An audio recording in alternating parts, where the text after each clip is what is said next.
Hey everyone, thank you for joining me on our Wednesday webinars that I'm trying to evolve into something more. So if you've been attending my Wednesday webinars, thank you. If you haven't and you want to know who I'm Stephanie DeMichele. I'm a digital learning designer and instructional coach with the Educational Service Center of Northeast Ohio. Those are all my certifications. And we serve about 50 plus districts in Ohio, but I have traveled all over the country, helping in any way I can, because my job is basically to help teachers get better at teaching online. And that doesn't necessarily mean for distance learning. I was doing this before the pandemic hit. I was helping teachers in one-to-one classrooms, trying to help teachers using the ed tech we have to create more engaging learning experiences for teachers. And so that's what I do. I used to be a classroom teacher. I started out my career before ed tech even existed, with overheads and chalkboards as a high school English teacher.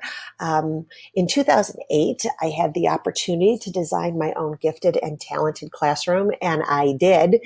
And actually, that was the first time I became paperless. I fell in love with ed tech and created this problem-based learning, gifted and talented classroom, and developed the curriculum for it. And like I said, I've never looked back. And in 2016, I became a coach with the Educational Service Center. And actually, I have to say, as much as I miss the classroom, I love helping my fellow teachers try to understand this crazy world we live in and the crazy technology that exists with it.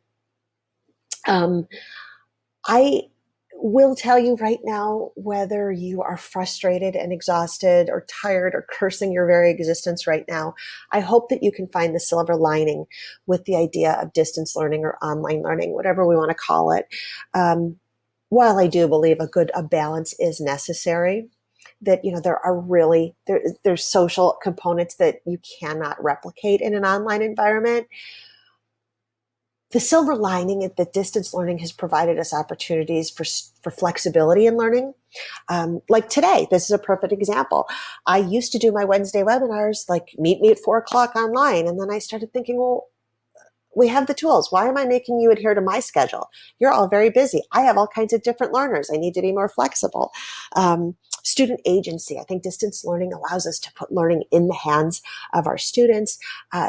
Collaboration in learning is crazy fun right now. And because of the tools we have, and because this generation of learners is just so tech savvy, I feel like creativity is an all-time high and should be embraced with distance learning. I like to say that we are living in midst an educational renaissance. I'm seeing that with my own work with teachers. I'm always trying to think of ways to do things new, like, for example, professional development. Why do we have to do things like we've always done them, especially when we have the tools to meet the needs of the people we serve? And what I love about educational technology, and what we're going to talk about today, is the idea that we can do old things in new ways and yet still bring out the individuality of each of our students. Just one little important reminder, everything that you don't have to panic if you're missing a link today. Everything that I have today is going to be available in our Wakelet board, and I've given you the link in the email I sent. So don't panic. You're not going to miss anything. I do encourage you to pause, rewind, fast forward, whatever you need to do today. But I promise you that by the end of the day, I'm calling this sort of a make and take session. I'm going to walk you through how to create a choice board, and hopefully it's something that you're going to be able to be up and running with even tomorrow. But let's see how it goes. All right. Last week, my Wednesday webinar last week was about performance-based assessments and the idea that we need to allow students choice and voice in their learning. The idea that especially with online learning, that our summatives are usually comprised of end of unit tests that are fill in the blank, multiple choice, and matching. And how do we really get an indicator of what students are able to do when we're giving summatives like that? And now, especially with online learning, I hear a lot of teachers complain, well, they're just looking up the answers. And I always have to say, well, we need to remember that the internet exists. So I think a really clever solution, as you can see here, is that the idea of allowing students to perform, to show, to create is crucial, especially since creativity is now the highest level of Bloom's taxonomy. I think it is absolutely crucial that we allow students to perform, to show, and we have the tools to do it. I always love when I'm talking about choice and voice and student learning. I always like to think about the dioramas I had to create back in the day for my teachers. They were very instruction heavy and had a very cumbersome rubric attached to them. And basically there were some differences, but pretty much we were all sort of completing the same thing. And a lot of teachers think that performance-based assessment means projects. And it can when done well. But if you're attaching too many instructions and rules and restrictions on it, then it really just does become a recipe and not an expression of individual creativity. So I wish I could find the original creator of this, but I screenshotted this in 2015. I was on Twitter one day and a teacher just posted out that she was done with summative assessments and she came up with this idea of a learning menu. Now, today we'll call them choice boards or whatever you call them, tic-tac-toe boards, choice boards, learning menus. That's what we're going to work on today. And I'll show you how to make one for your own students. But boy, I wish I could find the originator of this. But she was a social studies teacher, obviously you can tell from this. And instead of giving the kids a summative assessment, she said, you know what, I'm going to give you 3 choices. And you can work in groups to do it. As a way to, and I think 3 is a magical number. 3 is a good parameter if you want to give students choices. And again, that's all this is. There's no giant rubric attached to it. There's no strict rules about how it should be created. We're pretty much treating our students like free range hens. Here's some guidance. I'm going to facilitate. I'll be over here on the side and I'm going to create this teacher bordered classroom, not a teacher centered classroom. And I'll be over here if you need me, but I'm going to let you go and I'm going to let you show. And, I remember that moment in 2015. I was like, wow, okay, this is the coolest thing I've ever seen. And so I've been espousing the idea of choice boards or tic-tac-toe boards or learning menus, whatever you want to call them, because as you can see here, the idea of student voice in learning, why wouldn't we want their individuality to show through? Why wouldn't we want to hear from all students? Why wouldn't we want to understand how they learn best? And certainly, why wouldn't we want them to be engaged learners by demonstrating what they've learned in an interesting and creative way? And I'm pretty sure we all could attest that when we have students creating, we don't have behavior issues. We don't have students zoning out. We have really, truly engaged learners.